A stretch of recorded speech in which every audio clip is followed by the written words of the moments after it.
Give it up for Ken Krantz.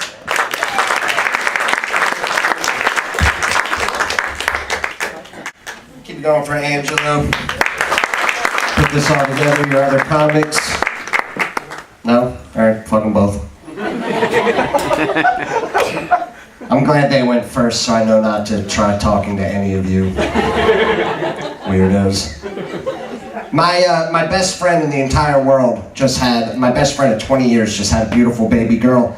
I don't have any kids, so for me it's sort of exciting. Like I get some of what he's into.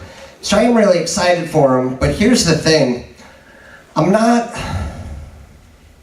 like 30 cell phone pictures of the baby a day excited for him. He seems to think that's where my level of excitement, and he gets real angry if you don't immediately respond to the baby picture. Like I have to be like, oh, she's so cute, so much sweeter than the one you sent 11 minutes ago. So he sent one the other day, and I went to type out adorable, but autocorrect changed it to adoptable. I totally noticed, but I hit send anyway. That solved the baby picture problem. You gotta be careful now with technology, right? Like, that send button, that'll fuck you up if it's to the wrong person or it's some shit that you didn't mean. You're fucked once you hit send. I got into trouble a few weeks ago. I have this inside joke with my wife about Rachel Ray. I'll try to bring you guys up to speed. So this is the inside joke about Rachel Ray with my wife. I fucking hate Rachel Ray so much. Right? Like, it doesn't even make sense tonight. It's not even her fault at this point. Like, I know it's my problem. It's just every time I see her, I'm like, oh, what the fuck? They gave her a talk show. Why would they give her a talk show? That kitchen cunt. I hate her so much. So my wife texted me the other day, hey, your girl Rachel Ray's on TV again, to which I responded, whore, in all caps, so she knew that I was serious. But what I didn't realize was right after my wife texted me, my mother-in-law texted me, saying, it was so great seeing the two of you this weekend. Thanks so much for the bottle of wine, hugs and kisses, Mom. To which I responded, whore, in all caps, and I immediately realized what I did. I went into damage control mode, and I text back, oh my God, I'm so sorry, that wasn't meant for you, that was meant for your daughter. And then I was like, I don't have time in the day to text out the Rachel Ray thing, so I just picked up the phone, and I was like, look, Doris, somebody had to tell you.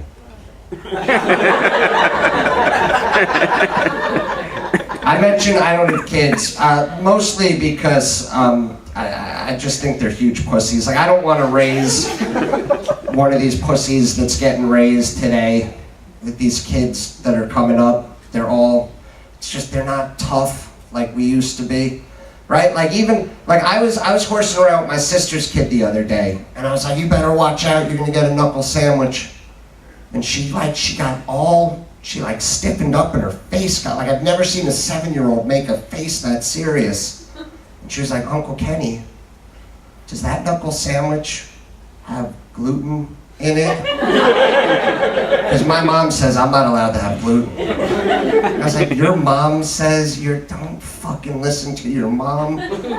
Your mom used to make bongs out of apples and wear roach clips in her hair. Never listen to her.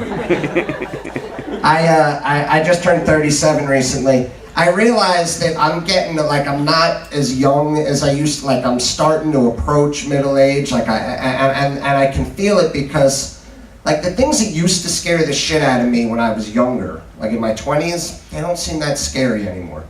I'll give you an example. When I was 21, the scariest thing on the planet I could imagine would be having to do something gay, like blowing a dude. And hear me out, that's not homophobic. It's, as a straight guy, there's no way. I just know myself well enough. There's no way I'd be into it.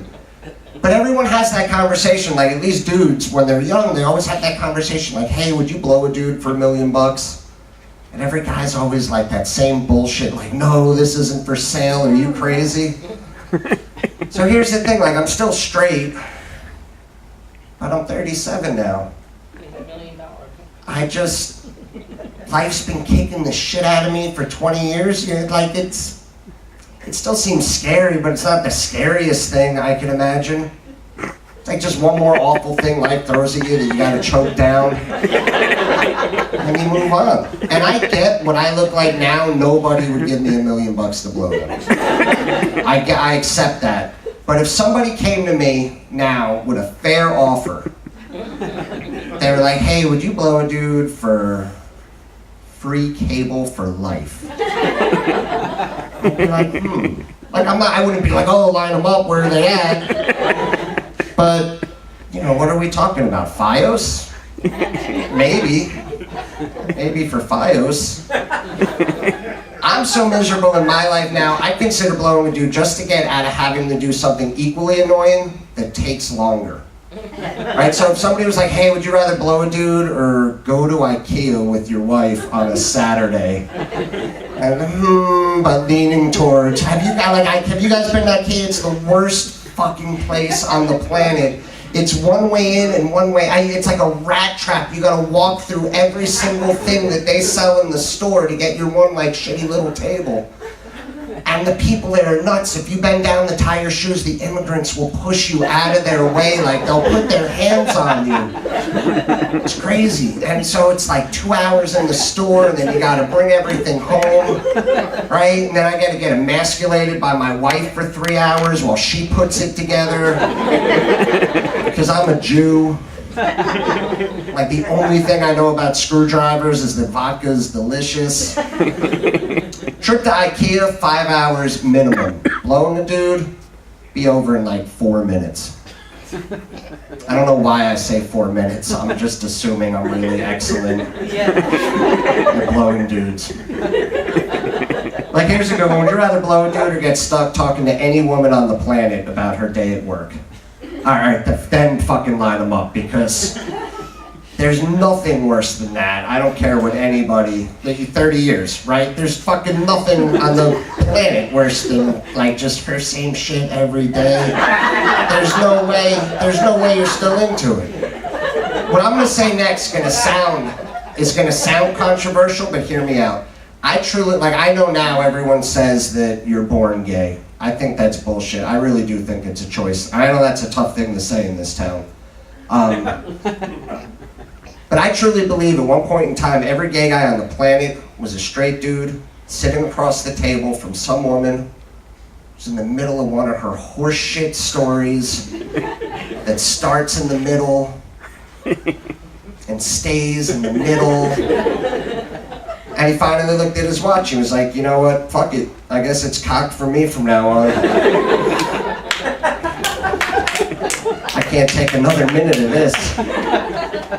I'll leave you with this. I mentioned I'm married. My wife, you wouldn't know it to look at me. My wife is super, super hot. Like, I married way out of my league. And she's equally as beautiful on the inside. Like, you know what I mean? Like, as beautiful as she is. You get what I'm saying? So, and I would never cheat on her in a million years. But here's the thing. I really want to. It's all I think about for the most part.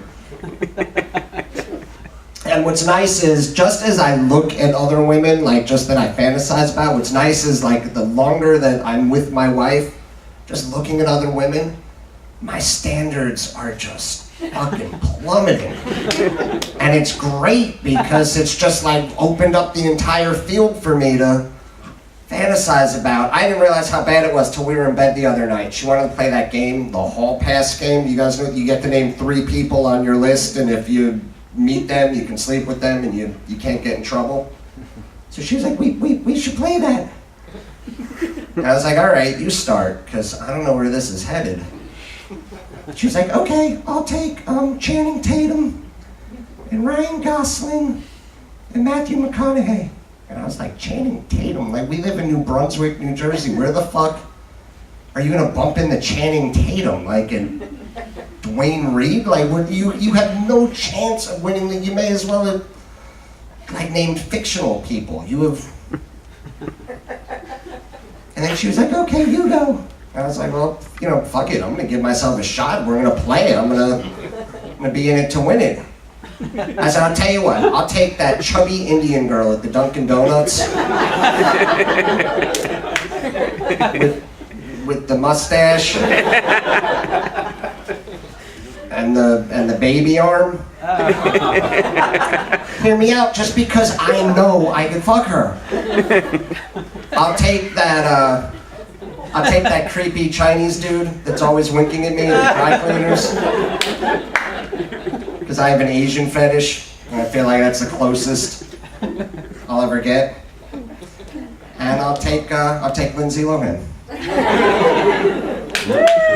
Because her, I feel like I got a real shot of fucking because I got the number for a coke dealer in my pocket. Thanks a lot, you guys.